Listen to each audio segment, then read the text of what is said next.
forcément surpris parce que on ne sait pas quel jour on crée quoi. Donc forcément, je ne m'attendais pas à ce qu'il se passe quelque chose aujourd'hui.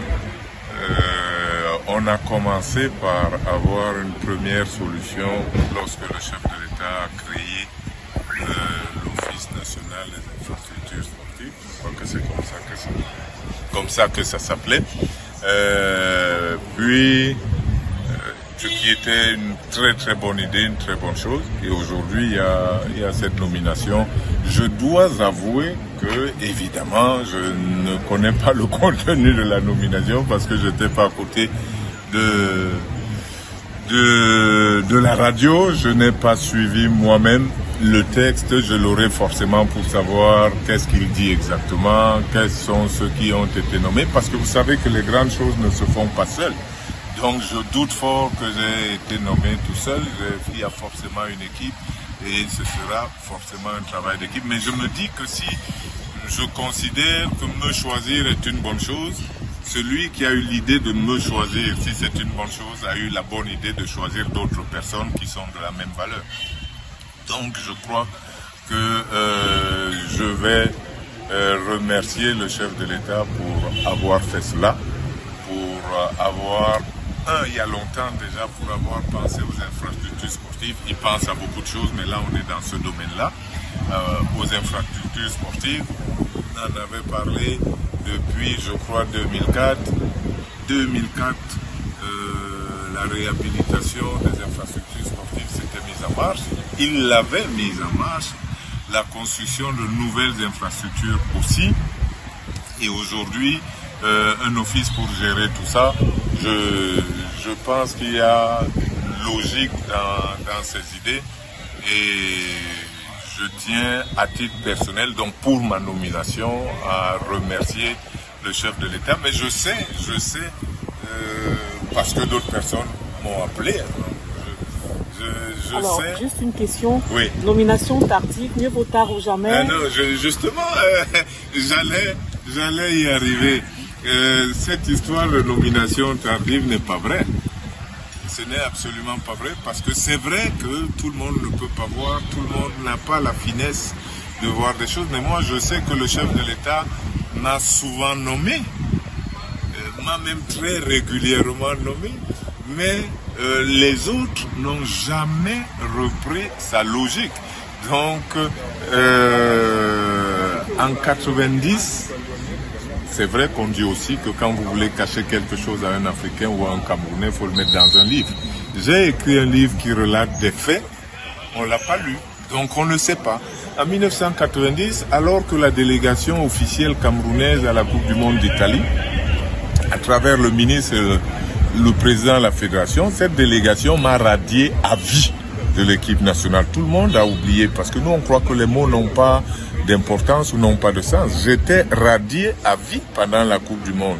Je ne suis resté que parce que j'avais certaines actions et que mes coéquipiers et moi nous étions solidaires. Donc nous n'avons pas obéi à la logique de cette radiation. Et à la fin de la Coupe du Monde, alors que je suis censé être radié, lorsque le chef de l'État reçoit la délégation, dans cette même délégation, il y a le ministre des Sports et le président de la Fédération, mais il y a aussi celui qui est radié. Et les gens n'ont pas remarqué que le chef de l'État n'avait pas avalé la radiation des officiels de la délégation, puisqu'il m'a accueilli à la présidence. Et que 1 ou 2 mois plus tard, ce ministre des Sports a été, je ne vais pas utiliser un terme brutal, mais il a été remplacé au gouvernement et personne n'a jamais remarqué qu'il n'y est jamais revenu. Le président de la Fédération camerounaise de football de l'époque, à l'époque on nommait le président de la Fédération, a été remplacé à la tête de la Fédération. Et sans que la Fédération ne prenne le temps ou la précaution de formaliser les choses, autant on m'avait radié sans aucune réunion et sans aucune séance de commission de discipline, autant j'ai réintégré l'équipe comme si la radiation n'avait non plus jamais existé. Et personne ne s'en est ému. personne ne s'est étonné que Bell a continué. Il était radié en 90, mais il jouait en équipe nationale en 91, en 92, jusqu'à la fin de sa carrière en 94. On n'a pas vu ça. Puis, je vais vous donner un autre exemple encore de l'intervention du chef de l'État. C'est que en 2004, il y a des élections à la Fédération camerounaise de football et il se passe beaucoup de choses. Je ne vais pas rentrer dans les détails, mais ce que tout le monde a entendu publiquement, c'est que le vendredi, qui devait être, je crois, le 17 avril 2004, le chef de l'État est intervenu pour interrompre les élections à la Fédération camerounaise de football, alors que vous pouvez imaginer, si on était vendredi, ça veut dire que l'élection de samedi était dans la poche. On savait qui allait être réélu. Il a interrompu cette élection et a mis en place une commission de relecture des textes de la FECAFOOT. Et de tous les footballeurs du Cameroun et des acteurs du foot en réalité, j'ai été le seul que la décision présidentielle a inclus dans cette commission à laquelle participaient des spécialistes du droit. Donc voilà une autre nomination qui est passée inaperçue pour le plus grand nombre.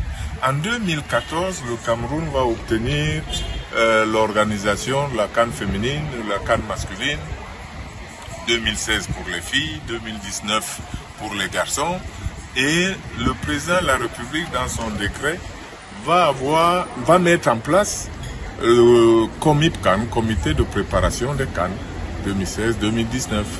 Et ce décret-là, ce COMIP-CAN rassemblait tous les ministères concernés et des regroupements patronaux et ce genre de choses pour pouvoir préparer en amont le Cameroun à la réception de la CAN. Il avait le pouvoir de nommer 4 personnalités au sein de ce COMIP-CAN et si les 3 autres personnes étaient d'anciens fonctionnaire de la présidence, j'étais moi le seul qui venait de son village. Donc si ça, ce n'est pas une marque de reconnaissance, je ne sais pas ce que c'est. Donc puis, un peu plus tard, il va y avoir le grand dialogue national qui ne parle pas de foot. Le grand dialogue national, 400 personnes, dont les 3 quarts étaient anglophones. L'autre quart était composé de présidents d'associations, de présidents de partis et ainsi de suite. Et j'ai encore été nommé pour participer à cette réflexion. Si ça, c'est pas de la reconnaissance, je ne sais pas ce que c'est.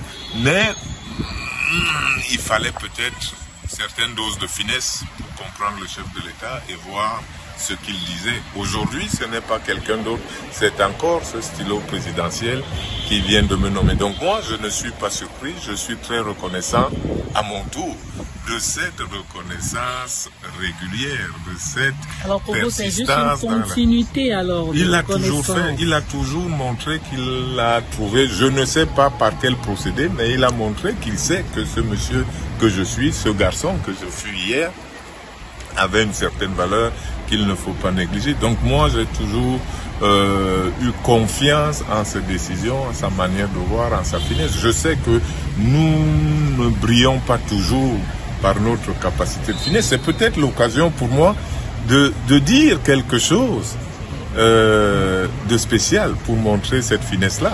Vous vous rappelez qu'une année, je ne sais plus quand, il y a eu des émeutes à Douala et tout, et on a dit que le chef de l'État ne pouvait pas venir à Douala, puis finalement il est venu. Vous vous rappelez, il a tenu un discours qui est resté célèbre, mais célèbre dans le quiproquo. Me voici donc à Douala.